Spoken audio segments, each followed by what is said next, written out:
June 11th, 2012 regular meeting of the Planning Commission for the City of Littleton. I'll call the meeting to order. Doreen, would you call the roll, please? Commissioner Bagnall. Here. Commissioner Coronado. Commissioner Dusen. Here. Commissioner Elrod. Commissioner Graham. Here. Commissioner Metcalf. Here. Commissioner Ranville. Here. Commissioner Rudnicki. Present. Commissioner Samuelson. Here. You have a quorum. Okay. In the absence of Commissioner Elrod, Andrew, would you join us up here in the nosebleed seats? Okay, first item on the agenda is the agenda. Does staff or any of the commissioners have any suggested revisions to the agenda? I have an addition for under general business and to add B for pizza and fire truck event, the community outreach to get an update from the Trailmark neighborhood.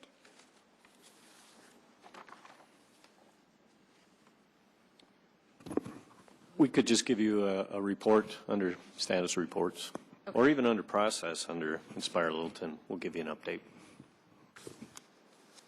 So whether it's A3A or B, either way, the segue is the same. Okay. Nothing else? Okay, moving on. Next item is approval of the May 14th, 2012 minutes. Do I hear a motion to that effect? Motion to approve. Okay. Second. Commissioner Graham move. Commissioner Bagnall second. Okay. All those in favor of approving the minutes as submitted?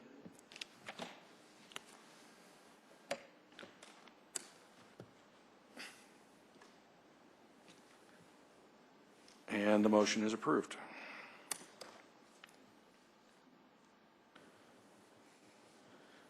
Okay, are there any scheduled or unscheduled appearances other than in connection with the public hearing later on the agenda?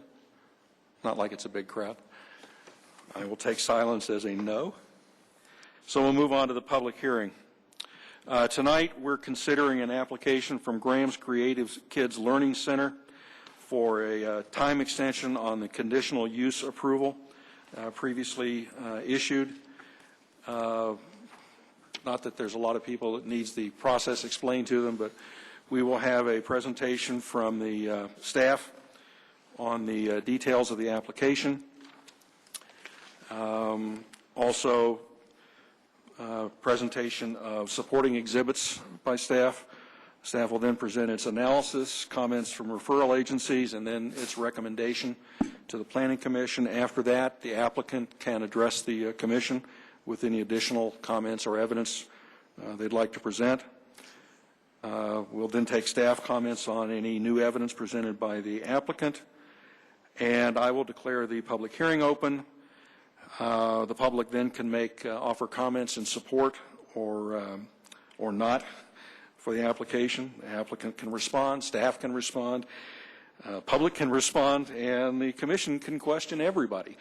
So at that point, after all those comment phases are over, the Commission will discuss the application and all the previous comments and questions. The Chair will then entertain a motion to close the public hearing and a motion for formal action on the application. So, with those ground rules being expressed, staff, presentation.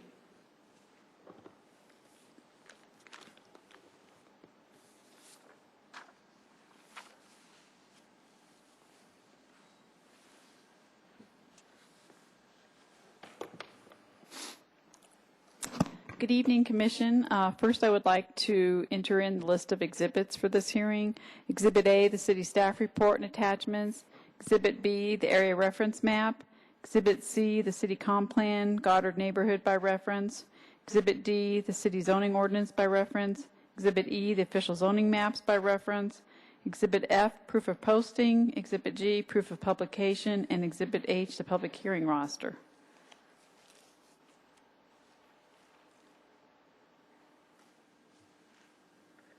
Thank you, Jan.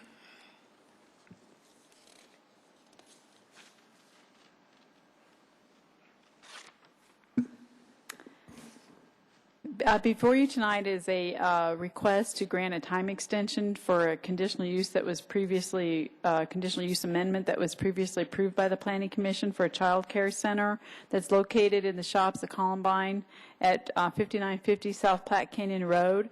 And this property is currently zoned B2. The daycare center currently exists space, is currently located in existing space in one of the buildings along the south side of the shopping center. The conditional use for child care center was originally granted by the Planning Commission in 1989. This was under a previous daycare from what is currently there now. Graham's Creative Kids moved into the same space in 1998 within the building that I just showed you on the map. On January 10, 2011, the applicant requested an amendment to allow them to expand its interior building space and outdoor play areas. Planning Commission granted that approval and noted that expansion will accommodate 32 additional children for a total of 101. Planning Commission granted the approval with the following conditions. The number of children shall not exceed 101. The ages of the children will be within the range of infancy to 12 years of age, and the amount of floor area for the child care center shall not exceed 5,240 square feet. Details of that existing operation and that proposed expansion that was approved in January 2011 is described in a Planning Commission staff report, and I also included the application materials that were submitted to the Planning Commission at that time in your packet, so you have that previous information. On December 12th, 2011, Planning Commission granted a 6-month time extension to allow the applicant some additional time to complete the building plans and lease documents within the shopping center. The reason for that time extension was because our code basically requires, when a conditional use is approved, it requires that use to be in operation within 12 months of its original approval.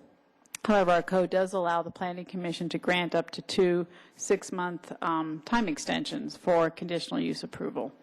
The first time extension actually gives, the extension that was given in December gives the applicant until July 10th to complete construction and occupy the expanded area with the child care use. The applicant I attached in the packet was a letter from the applicant, who is also the shopping center manager, jointly with the daycare operator. And they have requested a extension, although they do foresee the project to be completed in an operation by then. They are going through some logistics with, as you can imagine, with their modifications to the existing building, the new expanded area, and where they're moving, the different age groups and infant room and all. They're having to phase the logistics of moving the children during this phased construction. And just to accommodate any unforeseen delays that could occur with that, they are asking for an additional 6 months time extension to give them some extra padding there so they don't have a problem. And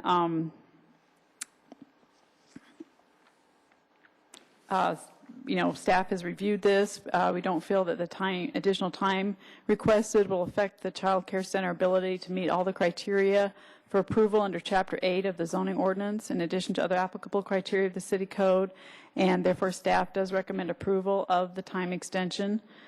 And the shopping center owner is here, and he's not really going to probably give you a detailed presentation, but he's here to answer any questions you might have regarding his end of it or the daycare centers. And I'm, of course, here to answer any questions you have. Thank you, Jen. Any questions at this point? There will be time. All right, one. Jen, how long is once granted, how long is a conditional use permit good for?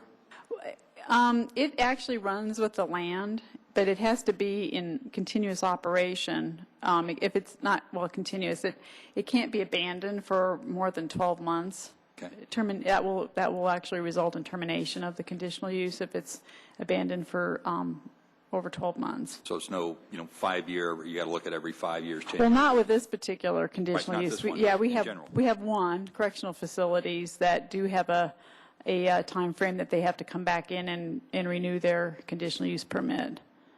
And we have one in the city that comes in every 5 years.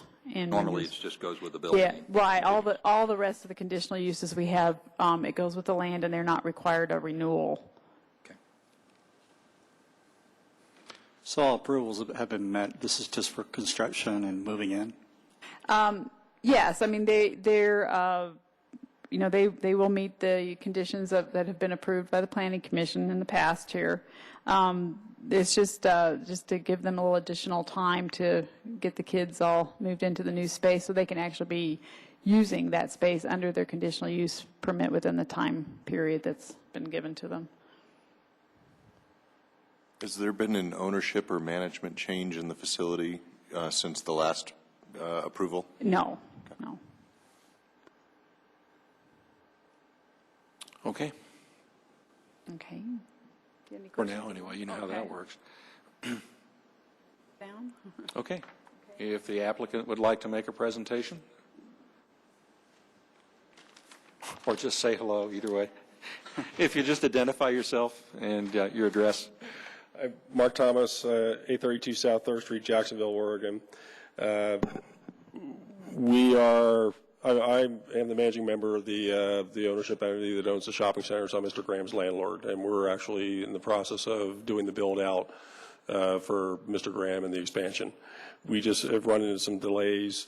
We actually had to do a minor modification on a couple walls on the interior of the facility, which had us resubmit into building department for some modifications, which pushed us back a couple weeks.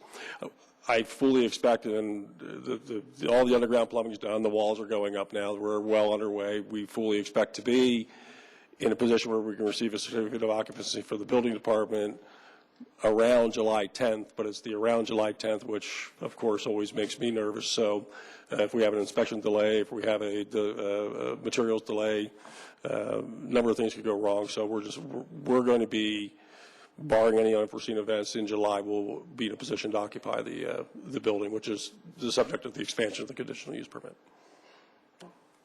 Okay. Any new information staff would like to respond to? Any questions from the commissioners? This is going smoothly. I don't see a big crowd here. Nobody signed up to speak, so I presume we have no public comments. No other comments from staff, no other questions from the commissioners. I guess we could entertain a motion to close the public hearing. So moved. A second? I'll second. Commissioner Samuelson has moved to close the public hearing. Commissioner Rudnicki has seconded. Any discussion? Okay. All those in favor vote aye. The vote is 7-0. The public hearing is hereby closed. Do I hear a motion for action on this or any further discussion? Let's get to the motion first.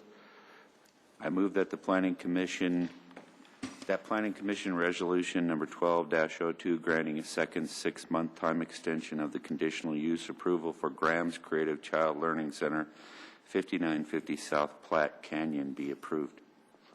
Second. Commissioner Bagnall has moved. Commissioner Graham has seconded. Okay. Further discussion? Other considerations? Missing facts? Wow, it's not supposed to be this complicated. Oh, one curious question. There we go. Thank you, Mark. Got to say something.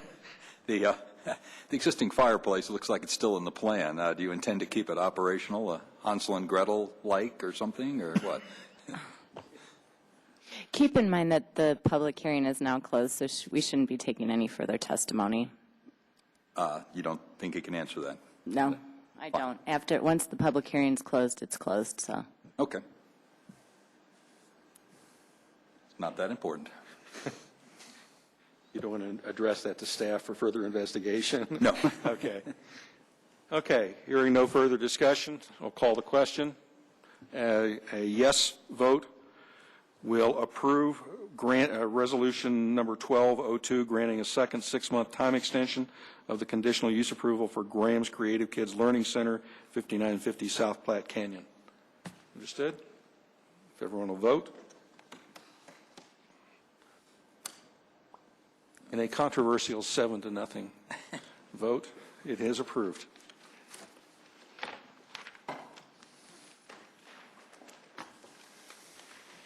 Okay, next item is number 6, general business. First item, major item, is the Inspire Littleton activities. Dennis?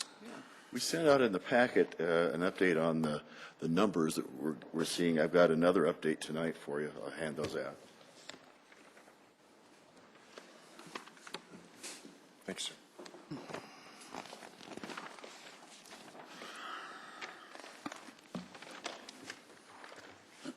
These are updated numbers? You can see we're getting, 611 should be over on the right-hand side, and then 6.5 that we sent out last week. So we are seeing an increase. It's not as fast as we'd like to see. We had a pretty successful booth, we thought, at the Saturday night event. We had a lot of people coming by and seeing us. We were hoping for a little bit more of a bump than we got off of that. We certainly got the name out a lot anyway, so people are seeing it. We handed out a lot of beach balls and to a lot of kids, and I saw our booth, and we had a lot of people coming and talking to us. So hopefully we'll see that long term in terms of what the interest is. I'm going to pull up the website so you can just kind of see where we are in terms of the different numbers.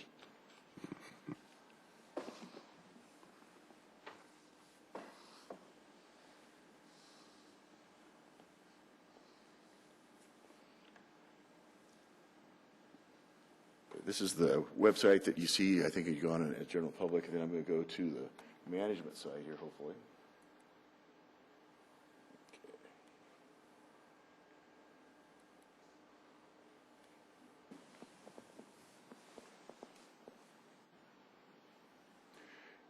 That's not showing up, is it, on there? Is it on TV? Okay. Just not for anybody at home. But, what we have is kind of the general page, kind of a summary. If I can find it again, where it went. Go back here. Okay. We have 23 current topics. There's nothing that's been archived. We're going to start archiving topics, so as we keep adding more. We've been trying to add 2 to 4 every week, just to kind of get the conversation going. Trying to add things that might generate a little interest. Trying to be a little controversial if we can, but not too controversial.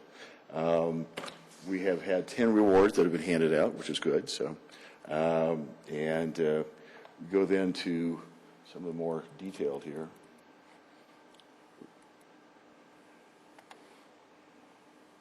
See if this comes a little bit brighter. Yeah, maybe. Okay.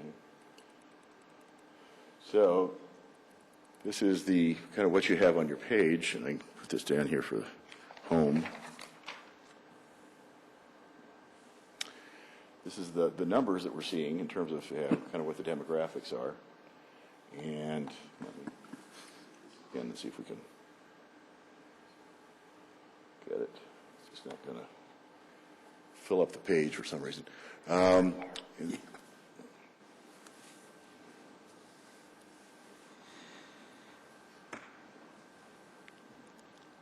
It's not very clear. I apologize for that. I don't know what the problem is with the resolution. But we have been 50-50 women, men. We're up to 52% women, 48%. And we are at 44.5, which is about where we've been. Oh, they're much better. Thanks, Doug.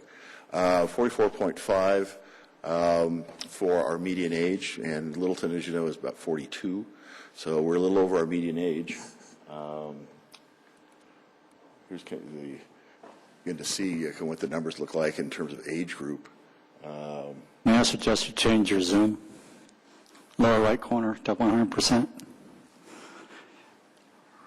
On mine? Right above the clock on the bottom. Yeah, right in the bottom bar above the clock.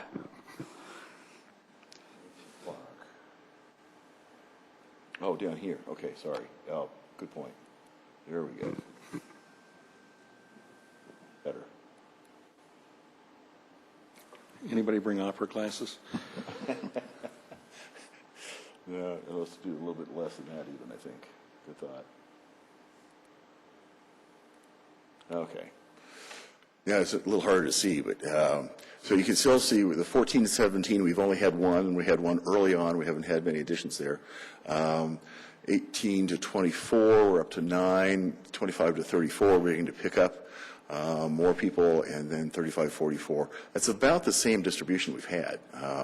So it's looking pretty consistent throughout. So, and then you begin to see we've added a few more zip codes kind of to the mix. And on the sheet that I handed out, you actually can see by week when those were added. So we've added, again, nothing very close to us. There are people probably looking at the system itself, I think, is what's happening, just to see how it's working.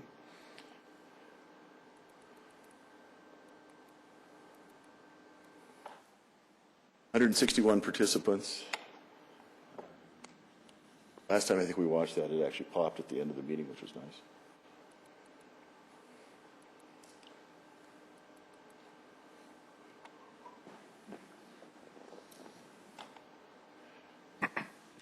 So 175 ideas, 186 comments, 161 participants, and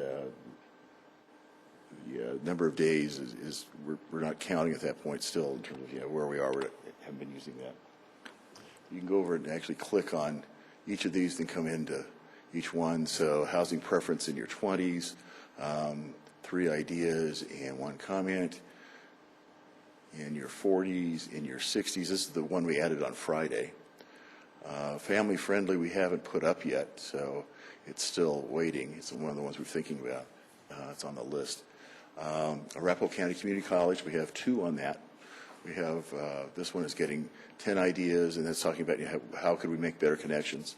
Then we have down here under the instant polls, we have another ACC in terms of should the city be more involved or should be active in trying to make those connections. We also have looking at which areas of the city do you think new housing should be built. And they move around depending on which is getting the most votes. So number 3 now near Main Street and Prince has been the top vote getter and continues to be. Mineral and South Santa Fe is number 2. Near Ridge Road and Prince is 5 votes. Bellevue and Federal is 4, and Bowles and Sheridan. The numbers are, as David pointed out, I think earlier today we were emailing, that the numbers are low. So we don't have a huge sample, but I think they're still interesting in terms of just relatively a good, I think, overview of the city in terms of who we're getting for participants. So. And it's the participation number, the participant numbers, they're cumulative, right, as we've gone along? Yes. Right. Okay. Yeah, sure. So, do you think the city should take an active role in attracting employees? That's another one that we're looking at adding. Attracting retailers have been 23 votes on that one. 20 said yes, take an active role in attracting specific retailers, and 3 saying no. In which city council district do you live? Pretty heavily in District 3, but we've got good representation from the others as well. Should the city take an active role in helping downtown business capture more of ACC? 4 votes, 3 saying yes, 1 no. Attracting business 20, 3. Distribution of residents, down here farther, sorry. Where do you work? None of the above. So we have a lot of folks, working outside the city or other places, I think. Closest intersection to where you are, Littleton Boulevard and Broadway. We have a good participation for there. Ridge Road and Broadway, Mineral and South Santa Fe, Main Street and Prince, County Line and Broadway, Mineral and Platte Canyon, Bowles and Sheridan, and keep going down as we go here. So. Then downtown parking, we haven't. If you look to, well, I've got sheets in terms of the number of answers we've gotten, what the questions are. I'll hand those out to you too. But we've had a few questions that haven't had much activity, and some have had more. This has had a little bit of activity, but not a lot recently. Again, pretty overwhelmingly, I appreciate that it's free, but that means I have to drive around and look for a while. Half of those are available and convenient. Then we're down to 2 votes, tough to find. I voted downtown, and 1 vote saying other. We're not sure what that is. So hard to find that I would be willing to pay. 0 votes for that. So not a lot of support so far for paying for parking. So, and then back up here. Yeah, let's see, 3 votes.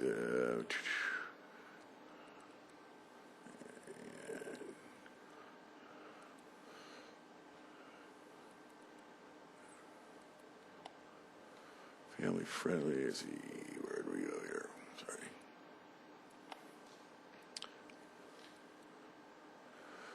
I love Littleton is a big issue. I think some of these people really start with the kind of the concept and then take that as a starting point and go fairly far in terms of what kind of discussion they're initiating. This is one of those. The other is livability. People have been able to kind of see a full range, so we've got a lot of discussion that you may not have anticipated, with some of the questions initially. But it's been really good discussion, I think. 25 ideas and 43 comments on that one. And livability, 38 and 54.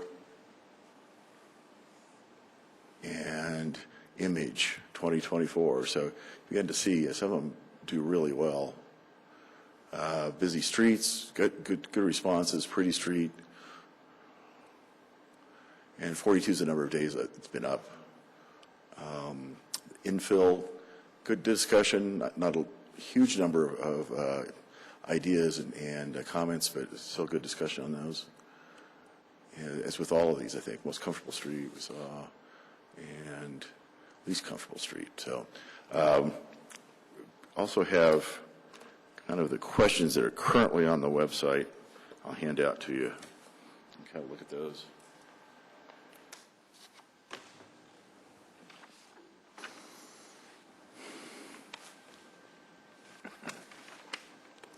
And then at the end, there are a couple of questions we've talked about adding, and we're looking for more as well. As I said, we're trying to add at least 2 a week, so we can keep generating that discussion.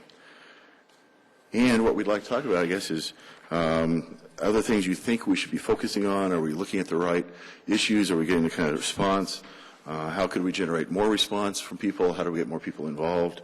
And what questions should we be asking? It can help kind of expand our list. We had that initial list we handed out a couple months ago, and we're still working off of that, but we're also looking at the discussion that's coming in and responding to that as well, and trying to kind of get the tone of what's happening. So it's been, I think, an interesting process. I think the people who are involved certainly appreciate it. Saturday night when we were at the booth at the street party, we had a lot of people who came up who said they had been on the website, which I thought was interesting. So it was good in terms of that kind of interaction already, that people know about it. So hopefully they'll all spread the word and we get more. So thoughts in terms of questions and kind of where we are and where we need to be going. And it says staff designed any new questions that weren't on that original questionnaire and added those in, or looking to add those in? We have, yeah, and we keep changing them a little bit too, is kind of get the tenor of the kind of discussion we're having and what the possibilities. The other thing that's happening is it's a fairly new system we're working with, and they keep evolving too and coming up with new alternatives for us in terms of how to ask the questions and the complexity of it.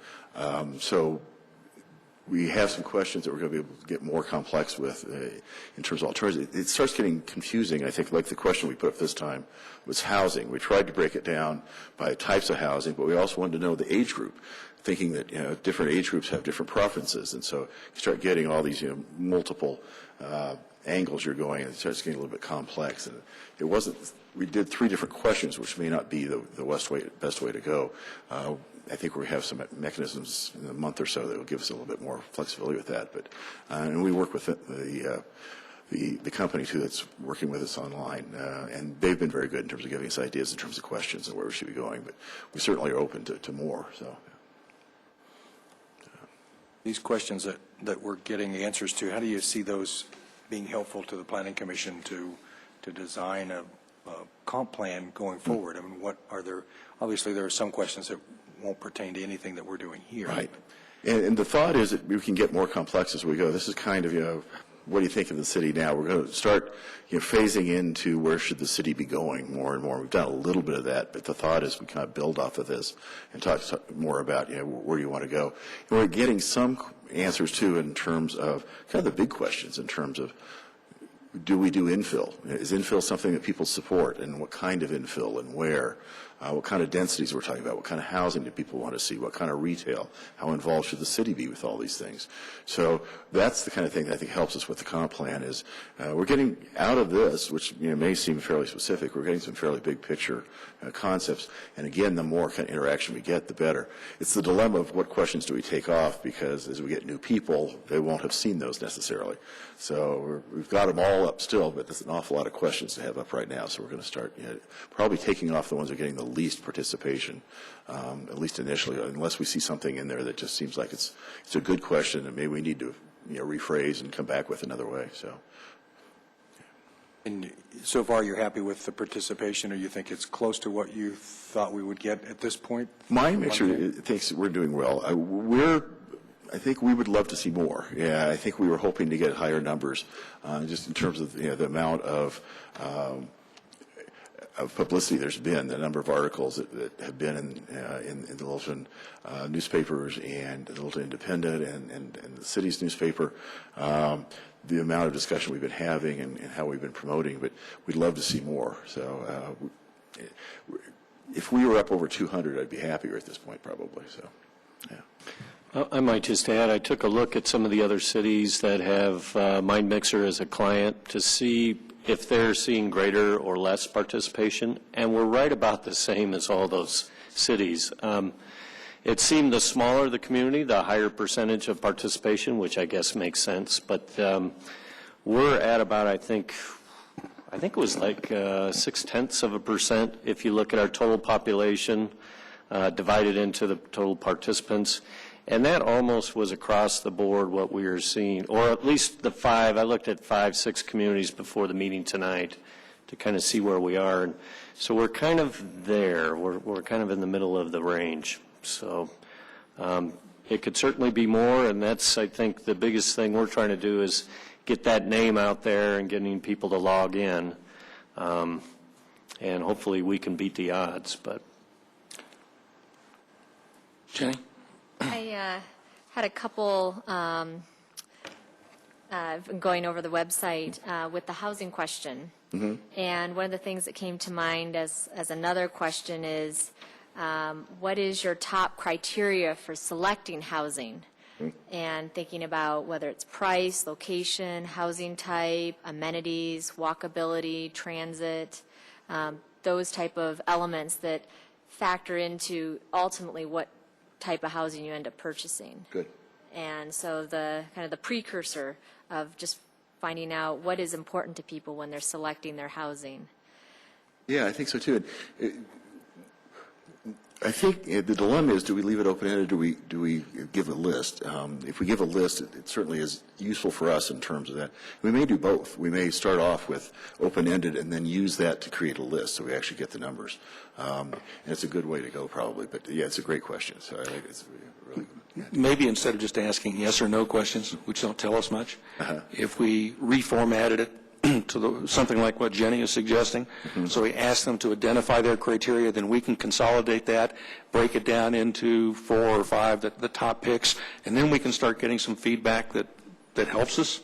But I think the other thing we could do is, we've gotten some fairly simple answers, the yeses and nos to, should the city be more active in, and then we can start asking how. Right. Yeah, if you answered yes, how do you think the city should do it? If we see an overwhelming answer that says yes, then let's get some more specifics in terms of whether. So as the weeks go by, peel the onion, try and dig a little deeper. Keep building off of what we've gotten. Yeah. So yeah. We actually are going through every answer to every question, because a lot of times people will answer with a couple of answers. And so we're trying to break it down and find some trends and kind of building a matrix of what those trends are and those ideas are. So, the questions, I think, open up a lot of different ideas, but they're not going to be the sole driver of, how the comprehensive plan comes out. So keep in mind that there's another interesting diagram that they did for us, which was a word cloud, and they put together, maybe you can pull it up? I think I can pull it up, yeah.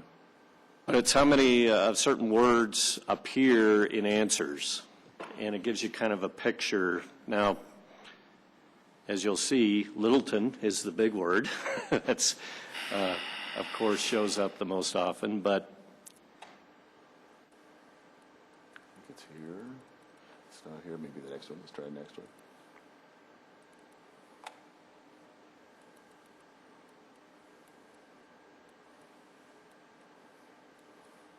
Well, let me go back to the email and get it. So.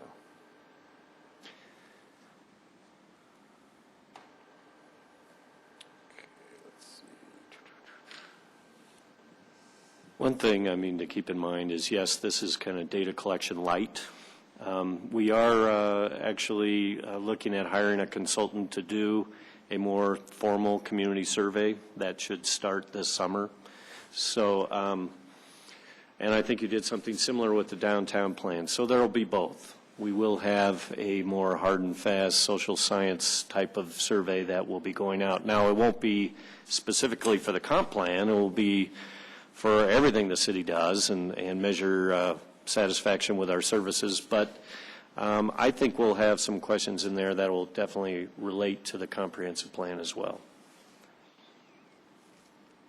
Jenny? I also was curious, too, as you talk about the word clouds and certain, as you're going along some of these questions or comments, archiving them, I'm wondering, as part of the discussion, if there's topics that start to, we have some of our topics that are I love Littleton, livability, but that start to continually come up in the comments and ideas. And I wonder if, and this is just an idea, but I wonder if we're able to keep those in and the discussion can continue on, let's say, natural grocers or other topics that may come up that there's a lot of, seems like there's a lot of continuity. Yeah. They're grouped together, and so someone can log on and get in the discussion with that group on that topic that seems to be generating on the Inspire Littleton that may not have been our initial topic categories. Right, right.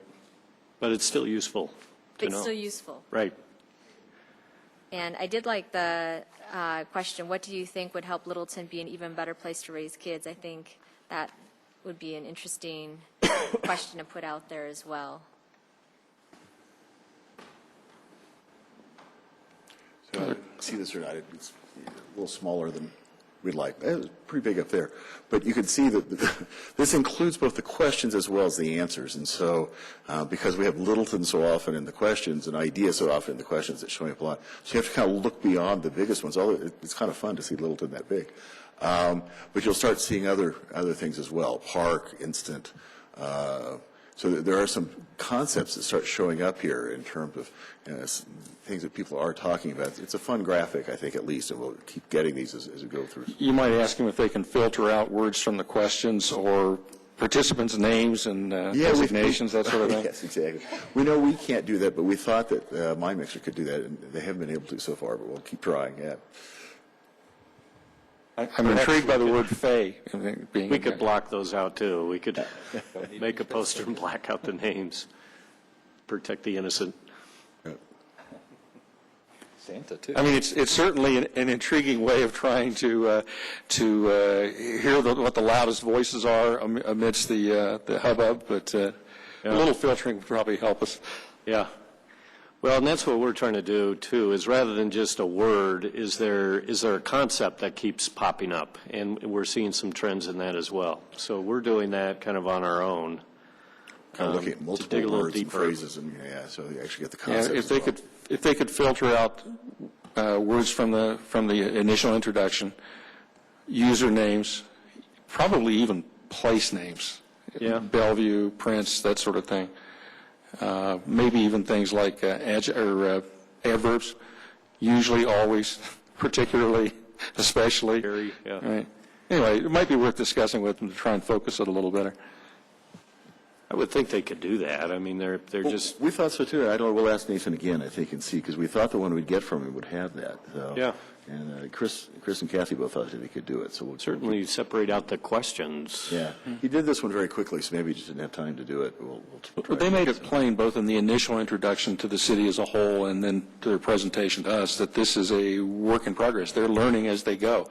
They're learning from every client, every participant. So it's worth brainstorming with them a little bit. Yeah. Yeah. Yeah, it really is, and they've been very open to doing that and trying to respond to us. Sometimes we'll ask for things that take more time than we may have, but we keep asking anyway. So it's been a good process, and they've been very helpful. So, other thoughts in terms of questions? Jenny, thank you for that one, and I think it's a good response. I've got one set of data I'd like to present, just in passing. I did a little survey through it Sunday night, and here's something else you might talk about with the Mind Mixer team. They might be able to make some of this a little more readily accessible. How many ideas are generated by each of the topics? How many of those ideas have been seconded by somebody? How many of those ideas have generated no comment whatsoever? The big attractions seem to be livability with 38 ideas, I Love Littleton with 25, image with 19. So focus seems to be here on appearance so far more than anything else. The problem I see is that while most ideas at least have some sort of a second to them, the only category that has comments for more than half of the different ideas presented is livability. 38 ideas, and only 17 of those don't have comments. So that's generating some discussion, some activity. Yeah. But if you look through the rest of the categories, and I'll be happy to share these with you, and you can look them over and talk to Mind Mixer, we're getting a lot of ideas out there that just don't seem to go anywhere. So that, we might want to start thinking about either combining and trying to revitalize those issues or just culling them. Right. Yeah. Exactly. I think so. Because there's a lot of information out there, and you have to wade through a lot of essentially dead issues. Right. Yeah. We need to start getting rid of those, yeah. So they were suggesting that last week, so we're going to start coding this week, I think. My other comment is, and call me Doubting Thomas or whatever, 3 years ago with the printed survey, we got 1,412 returns, and thought at the time, in our ignorance, that wasn't too good, only to be told by the professionals, oh, that's pretty good. At the rate we're going, we're going to get nowhere close to that. So I'm hoping that between the Planning Commission staff and Mind Mixer, we can come up with something that's going to produce a little more involvement, a little more contribution than what we're getting. Maybe the coming community meetings will help. I think there's a little chicken and egg with that. I think, yeah, absolutely, you bet. So we get more people there because of this and more people online because of the meetings, yeah. My only other comment was going to be, and I'll put this as politely as I can, we've only gotten 27 votes on the downtown parking situation. Less than a third of those find parking available and convenient. I'm thinking maybe with only 27 votes and that kind of return, this ought to be a lesson to us that maybe we don't want to provide premature analysis of results on any subject until we have enough feedback to warrant, give us some validity. Yeah. So just as a caution. Yeah, it's a good point. Okay. Good. Yeah. Absolutely, yeah. So I think that's going to be true for quite a while here, too. Absolutely, yeah. So, Yeah.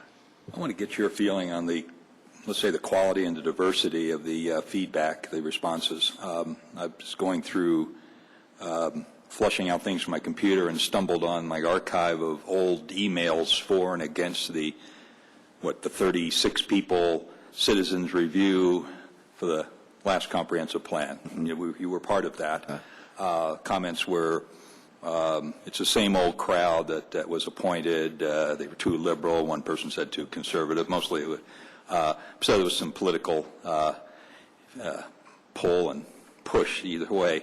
Do you feel it's the same old crowd responding to this, to Inspire Littleton, or are we getting a lot more diversity here? it's certainly not the impression we've got. We've got the impression we're getting a lot of people who've not been involved before. I think we certainly have some that have been, but we're not getting comments that are familiar. We're getting comments from people that seem to be new to the process. But I think the quality of the comments was excellent, and what I've been reading. People have been very thoughtful. People have been very helpful. It's very positive kind of responses we're getting. Do you think you're getting more of a spectrum than before? It certainly feels like that. Yeah, absolutely. I'd love it if we had bigger geographic distribution and all that, and we'll hopefully get there, and more age distribution. If nothing else, the age distribution is very different. Yeah. No, it is. Sure. It's a bell-shaped curve. Even Before it was 44.7. definitely a ski jump. Yeah, definitely. That's right. So the second comment, have you thought of any other ideas how to reach, and I don't know how to reach teens, how do you reach the 14 to 24 range where we've got, 8 responses or something? Yeah, I don't know. I mean, maybe if we come up with different prizes for participation. We've got some that are South Suburban, access to different facilities, that kind of stuff. And we may be thinking about that in terms of getting more competitiveness among that age group, and get them involved with it. And maybe the questions, too. I think, because I think we get kids involved with the younger group if we could get the right questions. So if anybody can help with that, that'd be great. Andrew? Is there a way, and this is maybe an August question, much more so than a June question, but to engage a social studies teacher at the various high schools or work within the Littleton Public School District to really do a straight out of the gate promotion when the school starts? My primary concern with all of this data is the lack of responses. And while 161 is certainly admirable, it seems to have plateaued over the past 2 or 3 weeks. And would love to see a very aggressive promotion, certainly to the youth right out of the gate, but then also to the neighborhoods and the HOAs, and just little bits, anything we can do to get this word out to please participate in the survey with some sort of added benefit. I don't know that the incentives are necessarily going to achieve the objectives that they were intended to. Okay, good. Yeah, any ideas people have, we certainly appreciate it. And I think talking to the schools directly is a great idea. We do have a youth and government program that we're working with and actually initiating, and that's an opportunity for us to have some connections at all the schools. And so that's a great idea. And great opportunity. Yeah. That's this fall too. That's going to happen in September. Be a group of kids that are involved that want to be involved in local government. Going to be here learning about local government, and for their free lunch. For that matter, Jenny got a lot of comments from young people out at Trailmark. Absolutely. In a little more informal setting, but you got a lot of involvement. It was. Actually, we had a lot of kids coming by, and we rolled out a large piece of drawing paper on the table, and kids could come up, and adults came up too, and they were writing comments. And one of the big comments in Trailmark was the pool. I mean, outdoor recreation was huge. So pool, tennis courts, Frisbee golf, those were some of the top ones. And then, some of the parents were worried about the safety of crossing to the park. So, but basically the outdoor recreation was the big all-around focus, because they mentioned how they had to travel so far to get to any rec center to participate in anything. But as far as promotion, as far as motivating the kids as a reward, like an iTunes, I bet would probably really be... Really? Or because, that might be something as far as music that they could download, or something else that might be... the rec centers, some of that's great, but maybe some of the music could be potential. Okay, good thought. Or I even wonder about some event. I don't know if it's going to a certain game or tickets to a game, or whether every month, I think on one Friday night over at Buck Center they have an all kids night, so a computer could be set up there like a teenager's night.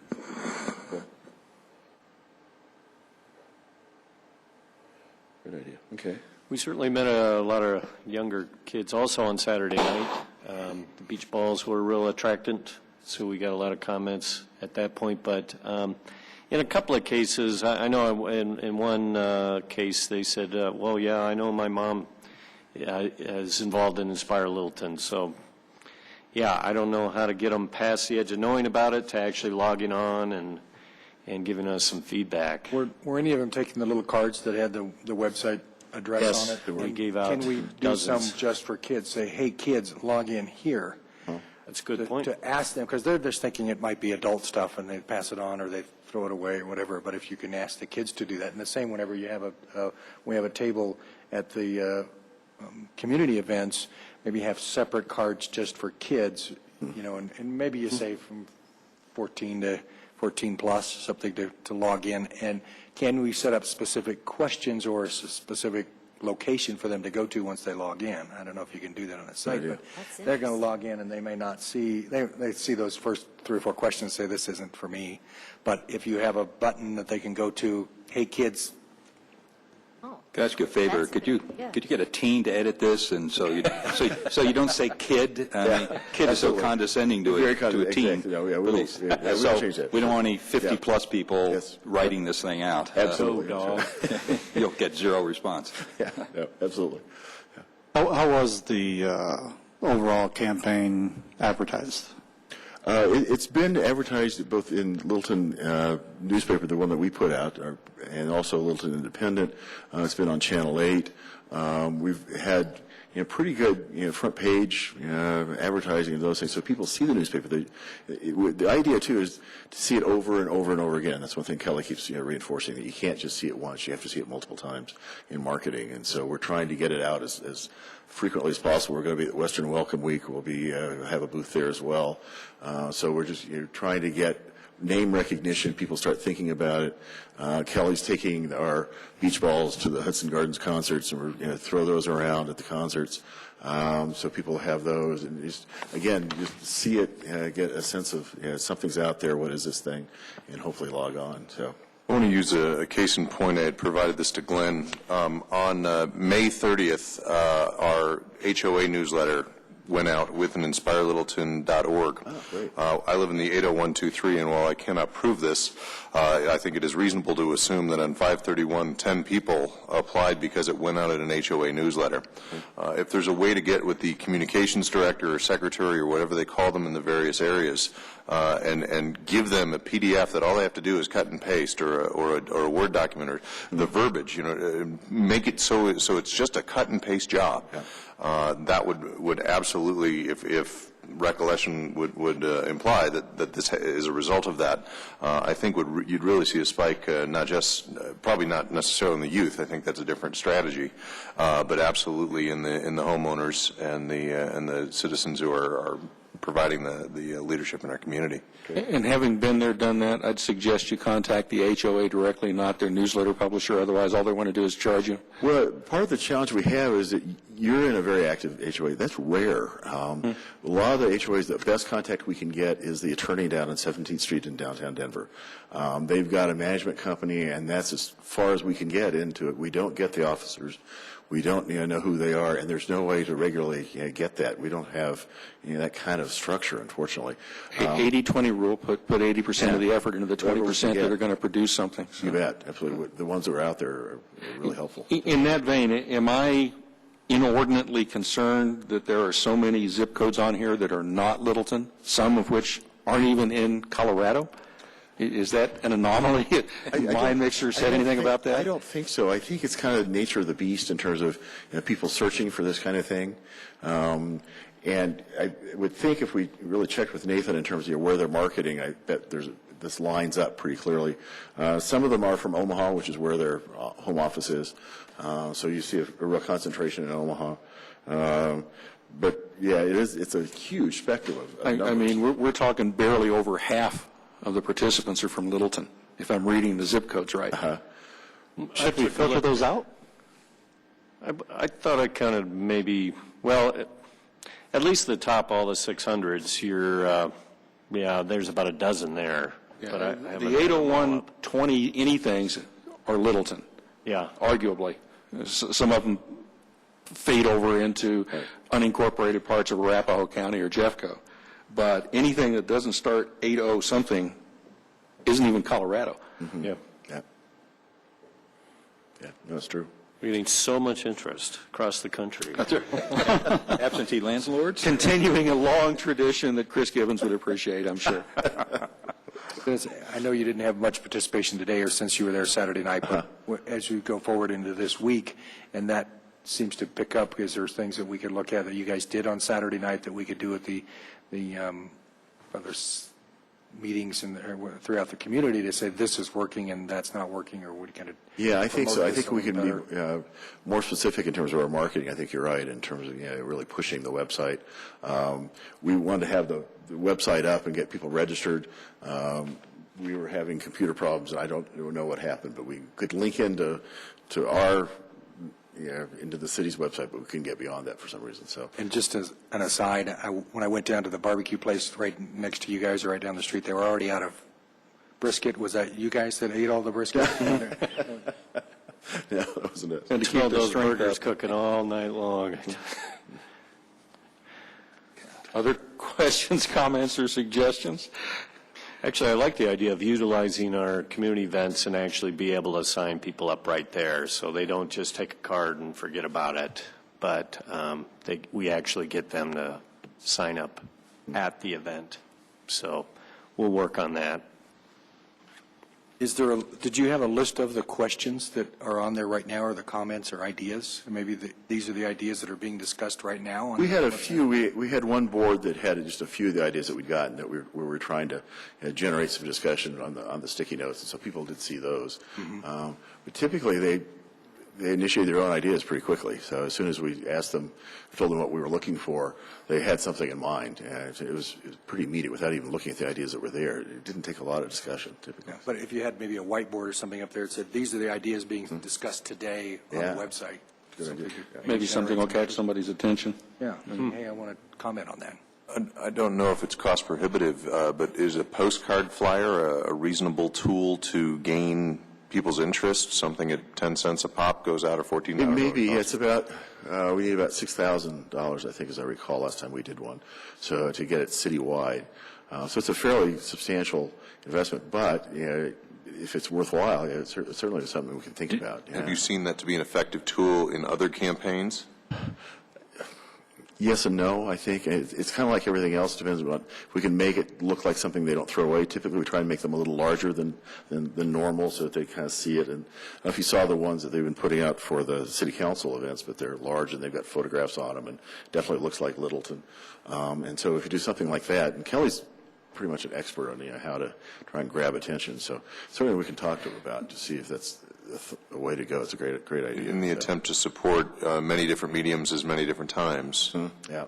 We do have a community-wide survey that's going out in the Littleton Report, probably early fall, I think is what we're thinking. I think it may end up being early fall. Yeah, so before it goes out. So we'll have that, but we'll think about a postcard before. That's a great idea. So basically, the survey will then draw upon, coalesce what we've gleaned from the 2-3 months of website activity and be able to focus the discussion or the issues. I think it'll point us at some good questions, right, for the community survey. Yeah. And I guess thinking more, Andrew, what you asked, we've had real mixed results, I guess. The most recent example is probably if we have a development proposal, we ask the applicant sometimes to send out postcards, and they'll do it or they'll volunteer to do it to surrounding property owners and residents. And sometimes you get a huge response, sometimes you get no response at all. Typically, it's more no response. Despite the postcard coming, I just don't know if people connect with it or what the issue is. But I would say, unless we really can grab them somehow, had a great response. Certainly had a great turnout at the first part of the trail mark, meaning the council portion of the tent. That was a really good response. So, it was Jenny. As soon as Jenny left. That's right. Yeah. Everyone else abandoned. Pizza ran out and Jenny left. That's right. Pizza and ice cream were gone. Would it be heavy-handed to make a point at any board and commission meetings, at city council meetings, at meetings of groups like Hoodlum and HPB, just to have a little, 30-second reminder of this activity is going on? We're trying to incorporate as many ideas from as broad a spectrum of community members as possible, just as a little reminder. Yeah. In fact, at the last Hoodlum meeting last week, I did just that. I gave a little primer on what it was and passed out the cards with the idea, hopefully. But everybody was kind of focused on the block party, it seemed, and so I didn't really see a big spike in participation. But you're absolutely right. As much as we can to get in those meetings and get in people's faces and show them that. Frivolous, focusing on the beer and the brisket instead of serious business at hand. Food, yeah. Who doesn't? The other thing, I don't know if you've noticed, but every email that we send out has, log on at the bottom of the page, so it's on there as well. So we're trying to get it everywhere we go. Yeah. Well, to Yes and David's point, you have a captive audience on Thursday. Is there a way that everybody could have a little sticker that you could throw on them? Let's keep it fun, let's keep it light, but just put a little cheap sticker on everybody that they walk out with it on their body. Theoretically, it makes it as far as the laundry machine. Yeah. Hi, how you doing? Oops. Well, let's put an onus on everybody. Let's put a sticker on that says, yes, I'm participating. Right. Well, what about you? There's red stickers and green stickers. Sneeches with stars. We debated that, actually. We just weren't sure how much. Yeah, I mean, that's to recognize board members, not really. Understood.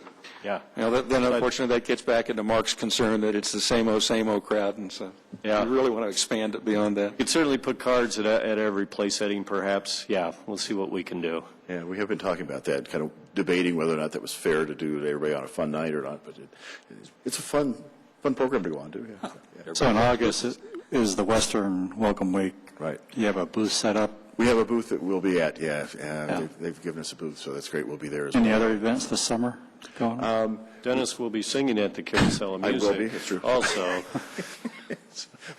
You've got every hot dog we give out, we'll actually have. You have the fire muster on Saturday that typically draws a great family crowd. Yeah, that's true. Yeah. Yeah. Any planning commissioners planning on attending that? Can at least give you a stack of cards, if nothing else. That's true. No brisket, but a stack of cards. No ice cream bars. Well, I put up a couple of the posters in Starbucks. Oh, good. Thank you. Panera. All right. Thanks, Randy. That's super. So we'll Good. see. Good. Absolutely. If you give me a couple more, I think I'll that's a put great some more audience. up. Yeah. So. There's more places to put them up. So Dennis, anything on upcoming events, process that we haven't already touched upon? I don't think so. I think Glenn wanted to talk a little bit more about process, kind of Planapalooza and some of those things. So.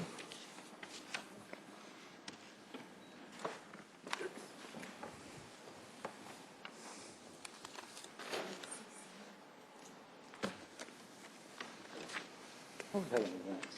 I saw speaking at an old car show. That would have been cool.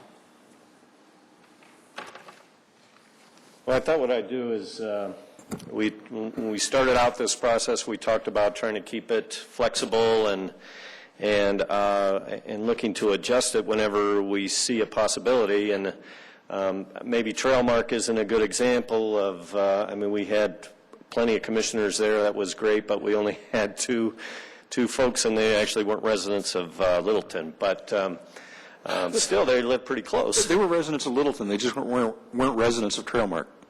Not residents of Trailmark. Right. Well, I think they were actually from Colorado Valley. Yeah, they didn't live in the city. Oh, okay. That's okay. The rest of us They did. want to be residents. They have goals, so that's a good thing. So I thought what I'd do is kind of put together a diagram of what the process is and kind of what we had in mind. And so I thought about it as really following three different tracks. We're not just using MindMixer to get information. We have other things going on. And it kind of broke out as kind of a technical track, tactile, which is I think what Jenny did at the event, where kids are able to draw what they want to see in the community, something you can touch and feel and get involved in. And then the MindMixer is kind of that conversation you have with your next door neighbor about the community. And so we're progressed through May, and we're going to be meeting out at Powell. We're utilizing the interactive voice response system. But I think we need to maybe start focusing now. It's been very broad, and I think the idea was we start broad and then we start focusing the conversation. So one of the things that we talked about is perhaps when we get out to the Powell school that maybe we're talking about a few more of the trends of the community, and some of the folks in the business and industry affairs are pulling together some data as far as where we were in 1981, where we are today in typical demographic fashion.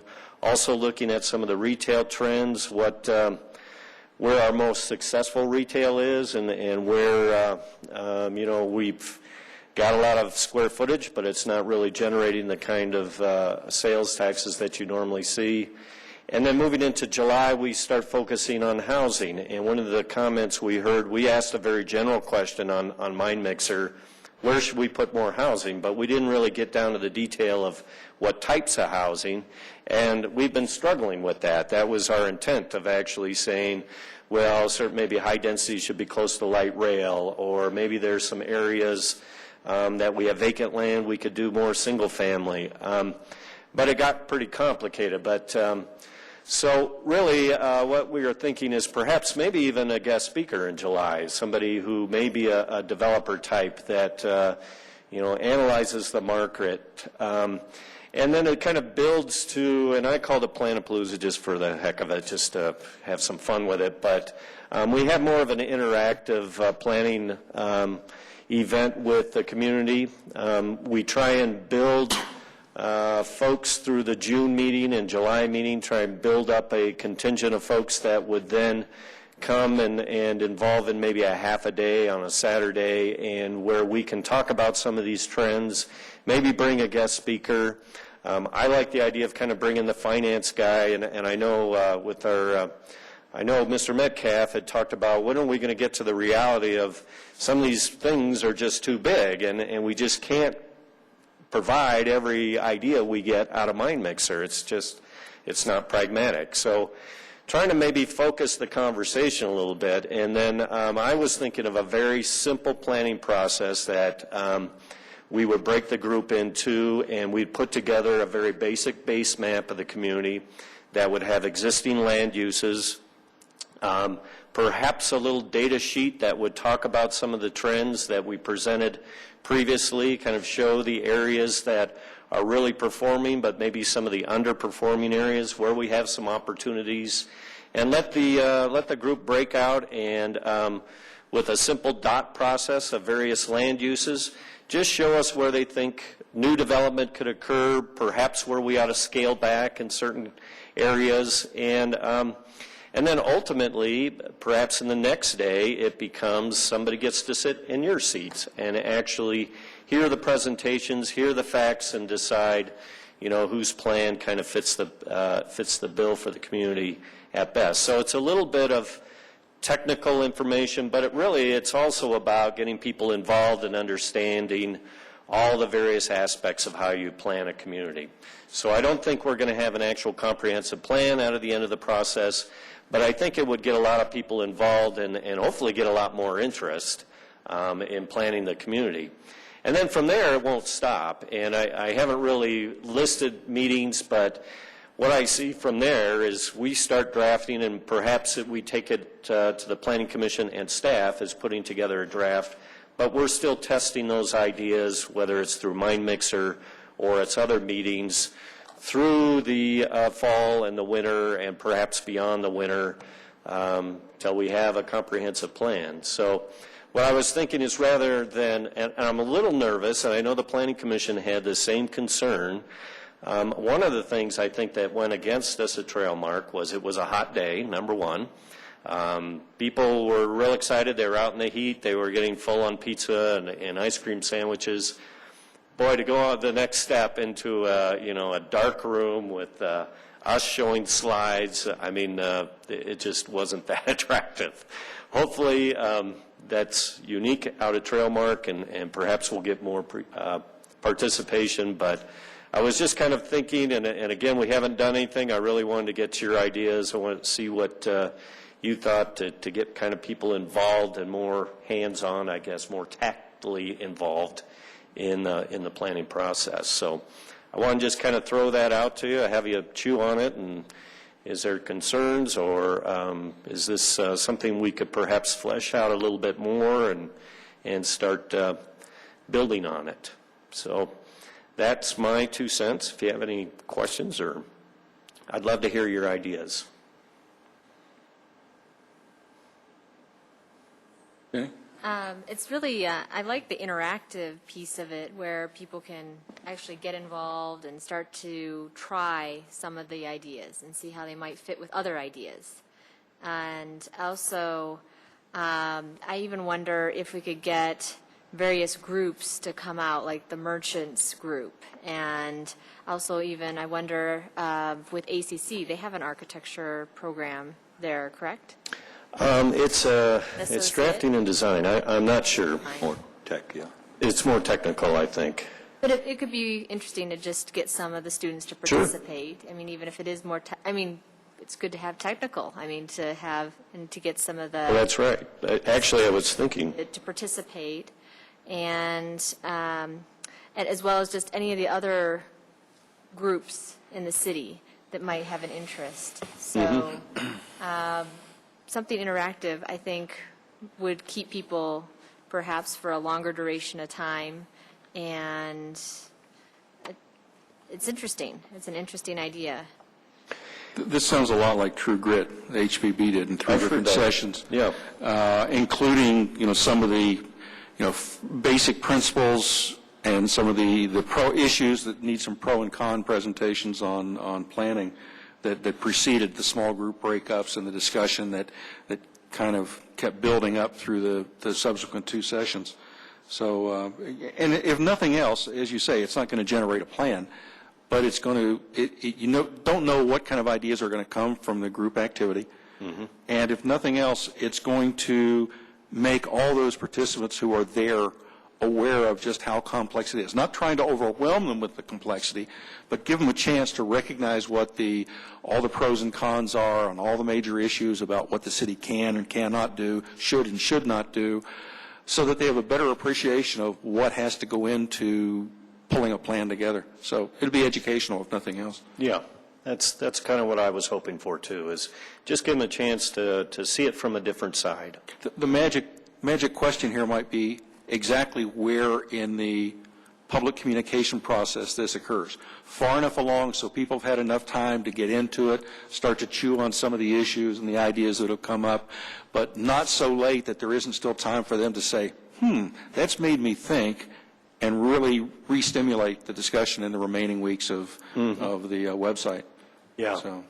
Yeah, and there wasn't magic to August and September other than I wanted it far enough out that we could figure it out and get it done properly. We're still doing the meetings, the outreach meetings into September, right? Yes, right. The end of September, actually, we're scheduled right here. So that's why I was thinking is perhaps that's the mock Planning Commission night. Or it's the launch for it. Or it's the launch subsequent for week it. or two. Right.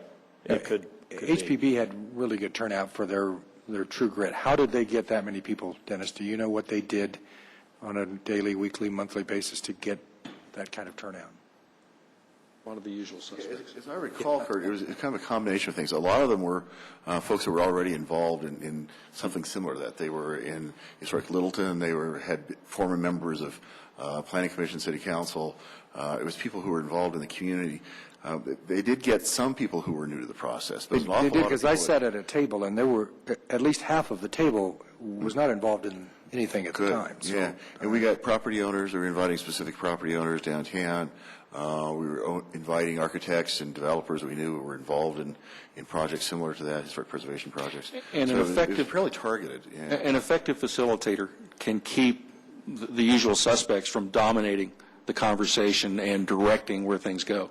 And I think HPB had the benefit of that through all 3 of the sessions. Well, at least the 2 sessions that I attended. So, yeah. I like the idea of hands-on interactive roundtable sessions. The surveys on the website, or the questions on the website, are great for stimulating discussion, but a lot of people don't have the context like planners do or designers do or whoever that is familiar with it already. When you say, where should density go? Well, they're only familiar with where density is right now. And so when you sit down and show them a map and show them some of the existing conditions, where is the vacant land? I mean, the Marathon Oil site is a huge piece of property that hasn't been mentioned at all in the survey or online, but it's a potential infill site, of amazing proportions. And so to be able to sit down and have a facilitator to help guide discussion, help point out some of the locations, what does the question mean when you talk about density, but not to tell people what there should be, but to guide them and to see it on physical paper in context of where is downtown related to Santa Fe corridor, the Mineral stop, things like that. So in my profession, it's really the best way to get people engaged. And if you do one and maybe a follow-up one, then you might get some buzz in the community. Hey, this was a good event, and more people may show up. Mm-hmm. I think one of the watershed moments in the Planning Commission's attempt to develop a downtown plan was when we got through the research and the outreach and the running around looking at what works and doesn't work in other communities, and sat down and started focusing on not just what the potential solutions were, but making sure we understood the question, what the problems were, and then trying to apply it in real terms, not in terms of what we want as a group, but consequences, measuring consequences. If we think this is the right solution for this perceived problem, what are the consequences, and what's the ripple effect going to be? How we do that, or at least make that apparent to everybody at this session, could be tough, but I think it could make a significant difference in the aftermath and what we hear afterwards. Yeah. Yeah. Yes, sir. Okay. Well, I'm not sure where I'm going to go with this, but I'm going to give it a shot.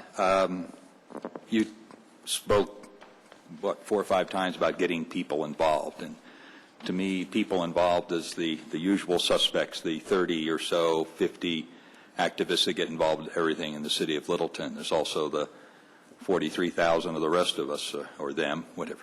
But I think in the past, Littleton has always been awful as far as involving the business community, merchants, developers. Just awful, especially business owners and merchants. And I bring this up because I'm looking at the staff report here. If you would look at it, you call out day 1 here. I know this staff report is just to us, but eventually you're going to be writing something that goes out to the community to try to get people involved. Opening, I'll just read it here. Open the day with presentations from divergent interests. The topics include sustainability, open space, preservations, development process, and constraints, et cetera, et cetera. If I were a business owner, and I am a sole proprietor, I wouldn't touch this meeting with I wouldn't touch it with a 50-foot pole, because what I see is subtly you are trying to, let's say, get people just to think about those type of topics and not about things like what's good infill, how do you redevelop old car dealerships, what happens to our downtown, if I have the zoning, what can I do with my property? What I read in this is it's the same old deal. Littleton wants open space. Littleton wants to keep big boxes out. Littleton wants to shut down business. And I've heard now two meetings. It's the subtlety of the thing that bothers me. If you're trying to get the entire community involved, including business, merchants, et cetera, developers, then the wording has to change in order to include them. Yeah. That was another editing deal. So how do you frame it and sell it to the pragmatists? To reassure them that this is not going to be a pie in the sky, ivory tower. It's going to be basically stomp on me. I'll be the 50 people will stomp on the rude, intrusive, evil developer, merchants wanting to. These are your words. No, yes. Right. No, this is 19 years of Littleton talk. How do we? We don't want any this kind of developer in our town, and some developers we don't. We don't want certain types of development. But is Littleton open for business? And I've heard that expression in 2 previous meetings. Then how do we show it in the words we put together? Good input. Yeah, and we made an effort to do that the first time around with the downtown plan. We invited particular interest groups to meetings here. We reached out. We not only wrote to them and told them what we were looking for them. We had phone conversations. We had one-on-one or I don't know, when Dennis and I went to ACC, it was more like 2-on-1, face-to-face meetings to discuss their inputs, independent or free of the spotlight of public opinion and, oh, you're just a mean old developer and that sort of thing. I think we got a lot better input that way than we would if we had just relied on the public survey. We got a lot of very detailed letters back from a lot of the business and property owners. It's a refreshing change from the past. But you're right. If we're going to try and make sure those voices are heard here in an effective manner and not shun it aside because of more populist trends. So here's the advertisement. We have to make What's the going to effort. bring me in as a developer, as a business owner, as a merchant. Yeah, I think really what I intended is, yes, have those special interest groups, but force them out of their normal role and make them play the role of a developer in making their case before Planning Commission. Or you take you take the merchant and put him in the shoes of a harassed housewife with 3 kids and a small house off of Mineral. Okay. Right.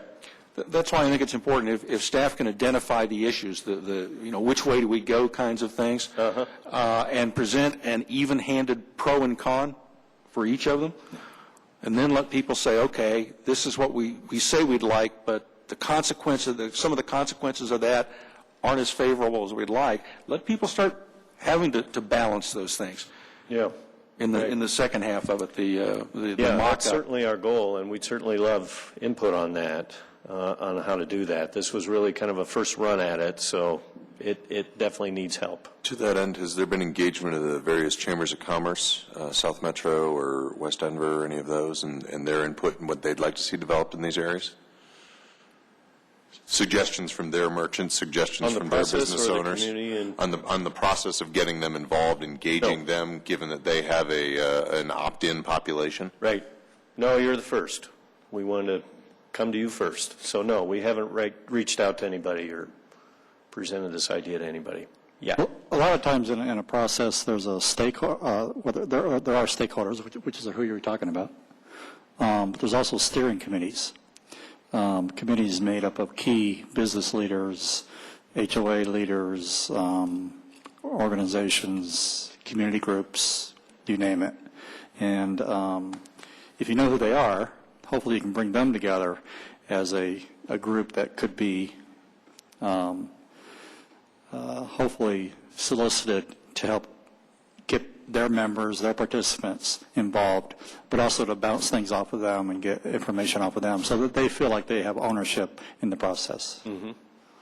In 2009, we worked with staff to develop a very detailed list of not only major employers in town, businesses, but property owners for virtually every lot downtown, in addition to organizations like Goodland, and made a point of making that one-on-one contact to invite input and feedback.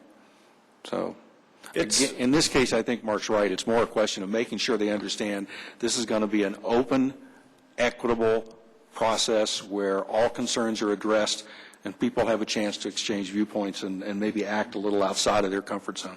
Was and I wasn't here, but the True Grit process, was that an invitation process where you actually invited certain people to attend, or was it just kind of come one, come all? And It was come on, come all, but there were specific invitations that went out. Okay. Right. So you make sure you got an even. Well, and obviously HPB was well represented. Historic Littleton was well represented. Some of the other, as he says, the usual suspects were there. The people who've been contributing officially or as volunteers for the last 40 years were there.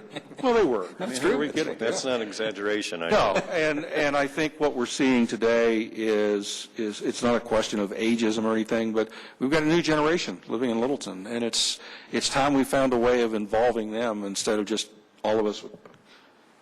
Okay, only 3 of us have gray hair.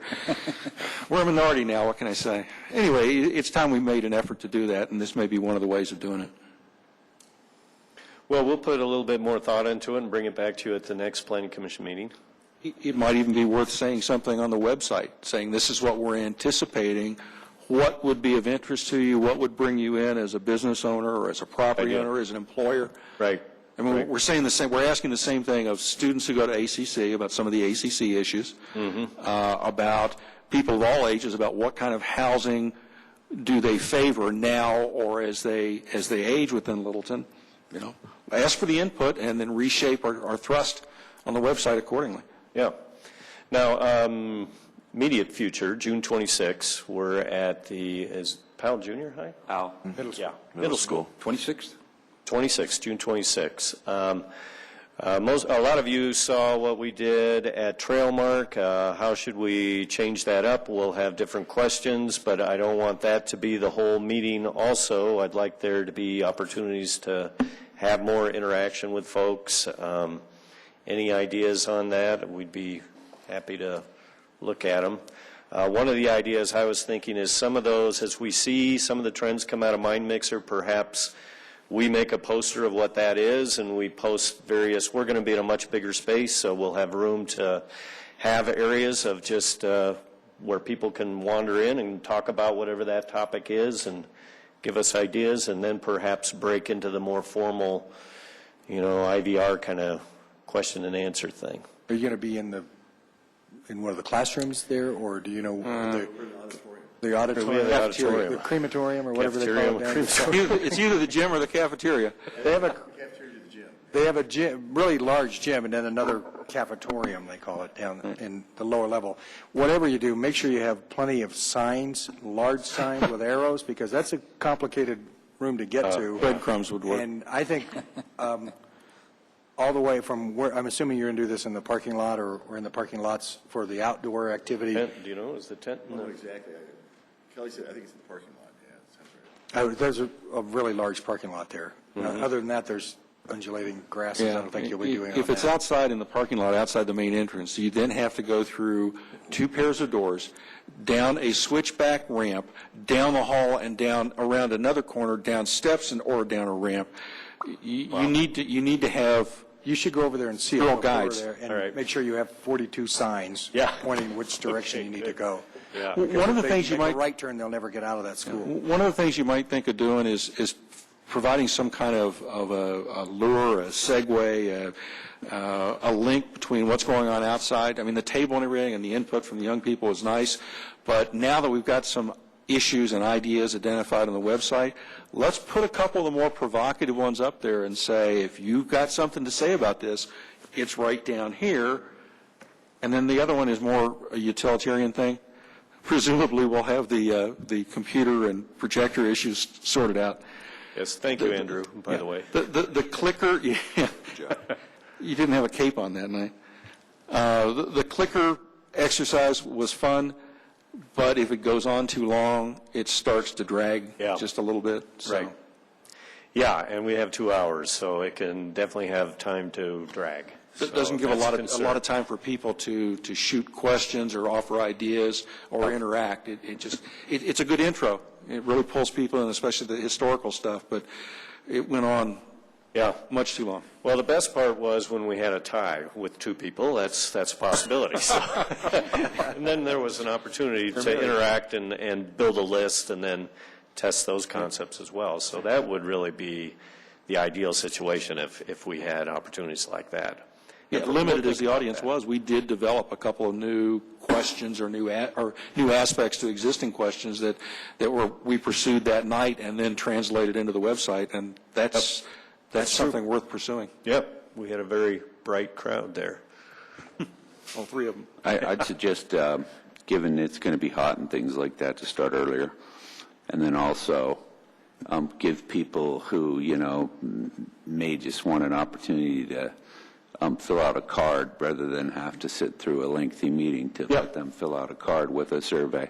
Okay. Because I think, a lot of people with kids and things like that, they're not going to stay. Yeah, that's what I was thinking is maybe the first hour or 45 minutes is just wandering around and filling out cards or maybe putting stickers on a map or something that it's a little bit more interactive. And then for the hardcore people, then hang around for the presentation at the end. That's a good point.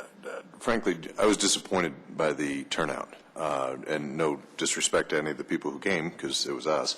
But that we can't compete with a fire truck. We can't compete with ice cream sandwiches. We can't compete with this great show up front and then say, oh, by the way, can you come for 2 more hours of more time? Is there a way to merge those two events so that we can have the same outcome, maybe even just an outside area within the city council premise or presentation that can have this facilitated session without losing the captive audience, without sending them down a hamster maze to where they're supposed to go, and combine the two so that we're not asking for time. Maybe set up a couple speaker corners right there in the canopied entrance, and we can invite controversy or comment or whatever, and say, if you have something more to say than what you want to say just to me, the door's right here.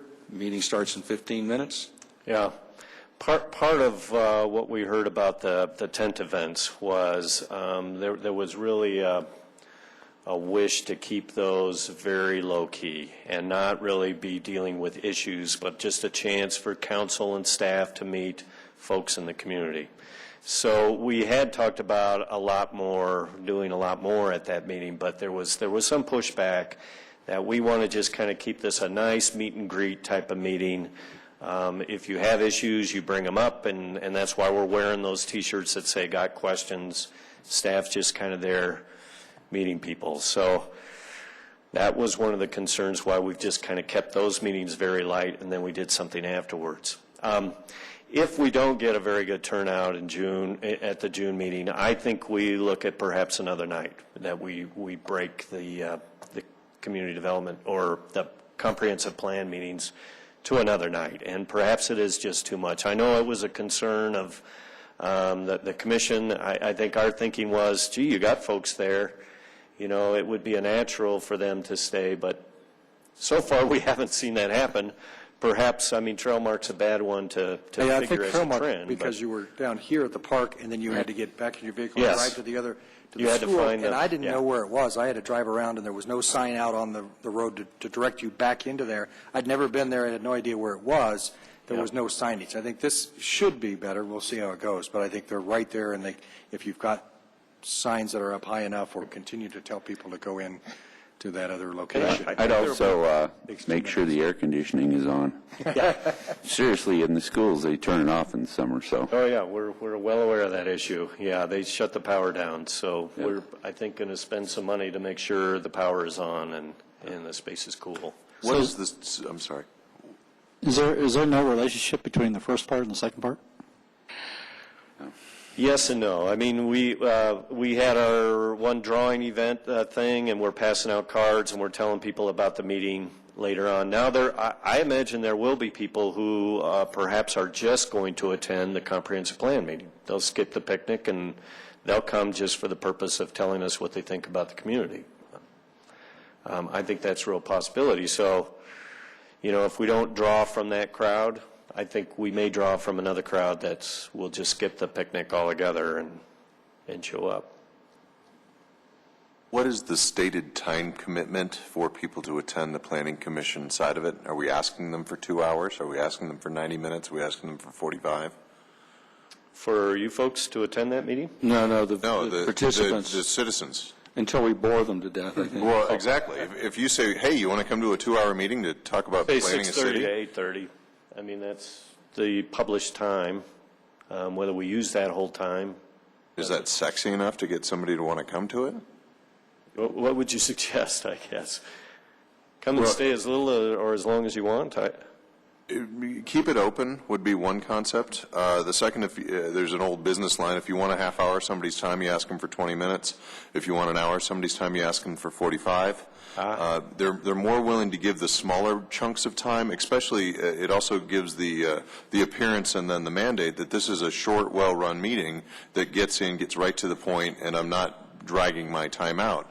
And then for those that want to elaborate further on the points, they're welcome to stay as late as they want. Yeah. We've booked the room from 6:30 to 8:30, and we're going to get to the meat of the subject as fast as we can. Okay. Yeah, I like that. I wouldn't put any end time on it. I would just put a start time. Okay. And leave the end time off, and if it goes to 8:30. Yeah.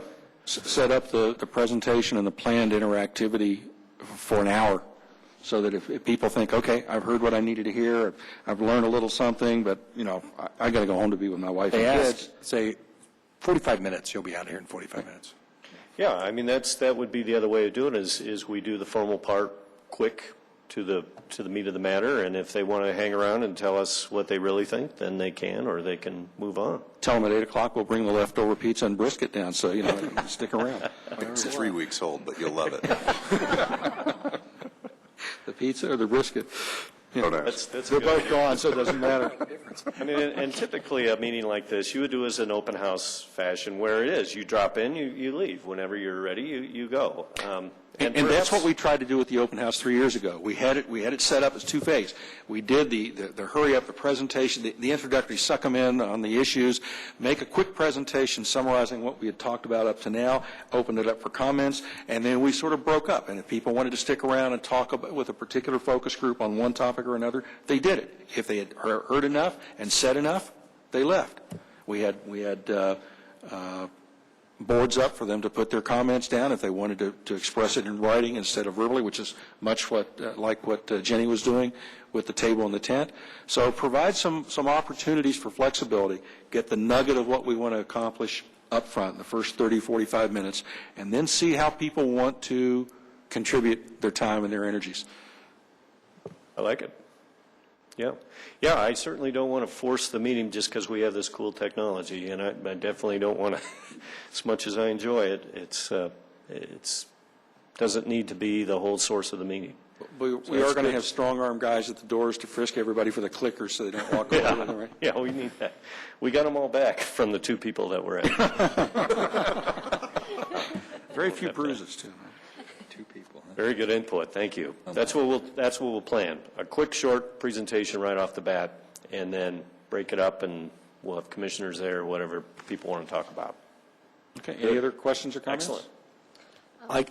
I'm sorry. I just wanted to say I planned on being at the trail mark. I just totally forgot. Yeah. So I will be at the next one. So Perfect. I was curious about how, for documenting the, at the pizza and fire truck event when we're rolling out the paper and people are making comments on the paper, because actually it was about 50-50, I would say, kids to adults, because the adults would come by with the kids and they'd be with a pizza and they'd jot down a couple ideas and then they'd walk off. Presumably the kids weren't the ones writing down, we'd like a golf course. Oh, well, they were too. Okay. But I mean, I was interested, I thought maybe it'd be more just the kids, but I would say it's about 50-50 adults with kids, and we filled the whole sheet that was rolled out on the table. So I was just curious as far as, is that something that I should do at the very end and just highlight and document just broadly, or is that something that I was just curious how we want to. It's all part of the data collection, and in fact, it'd make a really good exhibit, the way I see in the plan as well. Perhaps at the next tent, we roll that one out, kind of show people, and maybe as we move along, we keep showing the rolled out paper. was it tabulated? You know, we started at a count. There was probably like 14, 15 people that said pool. Yeah. So, and Yeah. then the tennis court and. Including one pool mock-up. Somebody drew Yes, one. there was a Paper mock-up plate. of a paper plate that's that was colored and blue and stuck to the paper. So, yes. We got an idea on Saturday night that the parks should have real animals in them, like a zoo, with real tigers and. Oh, all right. Contact Disney's audio animatronics division. And That would be That would be an exciting. attraction. Tell me what park to stay away from. Survival park. Okay. Great, thank you very much. Okay, moving on to comments and reports with the dwindling time we have left. Anything from staff that we haven't touched upon already? Yes. We are at the point where we want to start bringing to you code amendments that we've been working on, primarily having to do with, again, we're hitting the processes. So the design review or development review committee, Jan is about 75% through that. It's going to be a lot, so we want to provide it in some study sessions So I suspect we'll start that at your next meeting as well. We did also present to the council the first reading of the ordinance to amend the PDO process and get rid of the TIS. So council had a few comments on that, but did move it along to second reading, which will be July 3rd. They've kind of taken, or they, I don't think, have another meeting in June. So that was the quickest we could bring it back. So it's looking good. Thank you very much. One comment about the TIS. We recommend that TIS be gotten rid of in both locations, correct? Correct.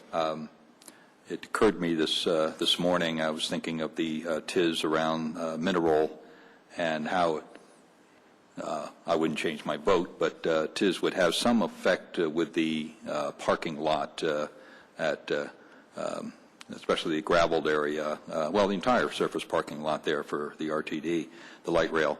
And several years ago, the Urban Land Institute did a study of and recommendations for that area. It was rather interesting. I think we paid a considerable amount of money to, as I think they were in town, or have them come into town and talk about it and come up with a big voluminous report that's probably in the archives gathering dust. But at any rate, TIS would have, it'd be somewhat nice to have TIS in effect for that piece, not to the east with the housing, not to the southwest with the, I think that's a PD already. Right. So, but anyway, that was just a thought that occurred to me.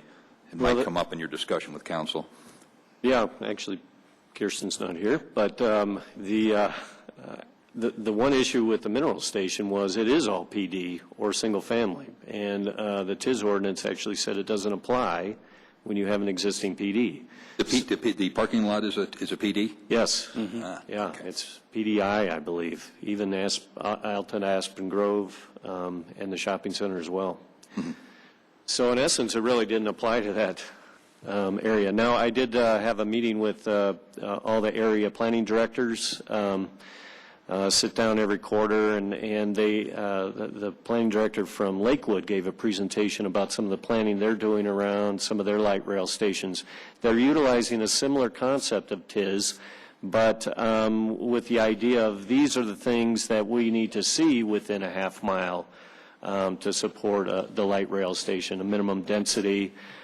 Interesting enough, they are not stating any minimum parking requirements. They are stating maximum requirements. That if you want to do a development within this area, you can have no more parking than this amount. So kind of an interesting take on how they're planning around their light rail stations. Light rail station with no parking, okay. Believe that when we see it. Glenn, has staff had time now that the dust has settled on this to sit down and consider consequences, what might happen if what was feared 10 years ago, 12 years ago, when the TIS was put in place would start appearing? Have we evaluated the ability of existing zoning, which is mostly CA around downtown, a little transitional on the other side of the tracks, and then the B2 down at the west end? Have you had a chance to sit down and start the process of thinking through what ifs? Well, we're going to be able to handle that? Not directly, no. Okay. But we've time to pursue that. Some of the changes we talked about with historic preservation and the changes to their code, there's an interesting idea that came out of actually expanding that area. And when the TIS was originally created, at least what I read in the staff report, it was to protect those historic areas. And the idea was maybe we don't have as much history along Alamo and the neighborhoods around that, but perhaps we create a different overlay that's a design district where we make sure those design guidelines are in effect, and we make sure somebody doesn't put together a 6-block area and put up a mega structure. But yeah, those are some ideas that are rolling around in the back of our heads, yeah. Because it occurred to me after I watched council approve it, and of course I wasn't here for the vote, but I certainly wasn't opposed to it from us, that a property that's currently zoned CA or T1 or T, over on the other side of the tracks, could always ask for a PDO. They could apply for it. At that point, the normal constraints within zoning or within the basic outline of the approved downtown comp plan would come into play. So there are some restrictions, and those are announced up front. It's not going to come as a surprise to anybody. But that still leaves some of the B2 area up for grabs. I was just thinking at some point we ought to sit down and decide what effect that's going to have on future development, either encouraging or discouraging. Yeah. I like the CA because it does allow the mixed use, but it does have a cap on the height. And if you want to go Until they ask for a PDO. Unless they ask for a PDO. Okay. It's a good approach. Anything else? Liaisons? Matt, Historic Preservation? I don't have anything. Okay. Any other comments from the commissioners on anything? I'm going to recommend for everybody that the Spring 2012 Planning Commissioners Journal has a lot of interesting things to think about in terms of discussing the job of a planning commissioner and considerations, and not just for the newbies, but I mean the rest of us. It's really worth looking at. And there are a couple of interesting articles in the APA's planning magazine, especially even though it's after the fact, the horse may be out of the barn. Interesting approaches to dealing with bicycle circulation integrated with streets without major expansions to street rights of way, and I presume we don't have a lot of opportunity for that. Also some interesting discussions about smart parking in a variety of different urban or small urban situations that we might want to think about as we get into this whole parking issue again when we get more than 27 votes. And even a question about the effects of transit-oriented planning and development and density. Even without the TIS, we still, with any kind of revitalization of activity along the light rail route, could be looking at that sort of thing. In any case, it just, there are nuggets of things worth thinking about in there. So just recommend that for your light reading before bedtime. One other reminder, Boards and Commissions dinner this Thursday night at Hudson Gardens. Right. And I'm going to ask one question for staff to consider dealing with our public hearing tonight. The conditional use was approved for that property 12 years ago, 13 years ago? Yeah. Okay, yeah, something like that, or a long time ago. 89. A year ago, January of 11, we approved the application for expanding, not changing the conditional use, but expanding the facility. Okay, and now they've asked in December for a 6-month extension. We've given another one. At some point, if I'm reading the code right, it says if they haven't begun operation within 12 months of the conditional use approval. Well, they've been in continuous operation since it was first approved.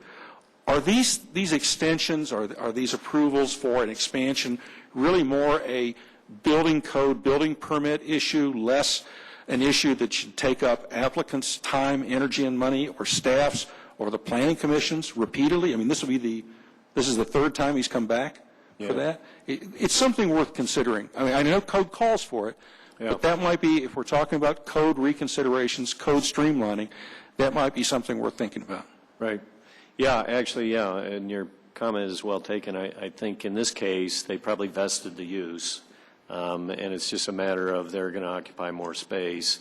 I think part of it, and you saw the owner was here, I think he was nervous that perhaps we would somehow pull the carpet out from under him at the nth hour, which... And that's what I'm kind of getting at. I don't think we want to create the idea that we're using this sunset provision, and it is a sunset provision, as a way of changing our minds or jerking things away on some pretext. If we turn it back into a building permit, building inspection kind of thing where you have to start and complete construction in a reasonable amount of time, it becomes more straightforward and administrative, doesn't take as much investment of time and effort. We will look Worth at that. considering. Yep. Anybody else? Do I hear our favorite motion? Motion to adjourn. Second. I hear a motion and a second. All those in favor? Our favorite color? Again, our favorite color. Green. We all approved.